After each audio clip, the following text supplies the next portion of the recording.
xiisad dagaal oo u dhaxaysa ciidamada dawladda Soomaaliya iyo kuwa maamulka Jubbaland ayaa hadda ka taagan degmada Luuq ee gobolka Gado. Wararka ka imaanaya degmada Luuq ee gobolka Gado ayaa sheegaya in halkaas ay ka taagan tahay xiisad dagaal oo u dhaxaysa ciidamada maamul goboleedka Jubbaland iyo kuwa dawladda Soomaaliya magaaladaasi kadib markii ay isku qabsadeen awoodda magaaladaasi cidda maamulasa. ciidamo badan oo ka tirsan kuwa maamulka Jubbaland ayaa halkaasi gaaf wareegaya si ay ugu tilmaamayaan iyadoo ciidamo kale oo ka tirsan dawladda Soomaaliya ay magaalada dhinac kaga sugan yihiin halkaana dhaqayo xogan ay ka wadaan. Goobjoogayaal ku sugan degmada Luuq oo goordhowan la hadlay waxay noo xaqiijiyeen in xiisad halka ay ka taagan tahay sidoo kalena dadka degmada Luuq ay la kala safteen ciidamada dawladda Soomaaliya kuwa maamulka Jubbaland ee isku haya awoodda degmada Luuq ee gobolka Gado.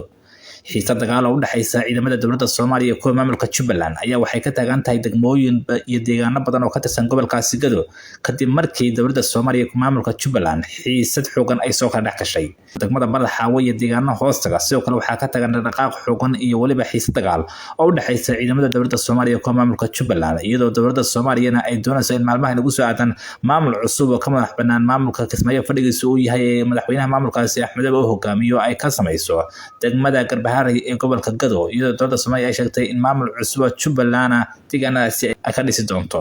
Global Fertility Center waxaad ka helaysaa daaweynta xanuunada keena dhalmaanta ragga iyo dumarka. Ku dooro baaritaano la hubo iyo daaweynta sare leh. Rumeeriyada waalidnimo oo dooro Global Fertility Center. Uyga farxadda lamaanaha. Booqo hadda ama ka wac nambarada ku muuqda.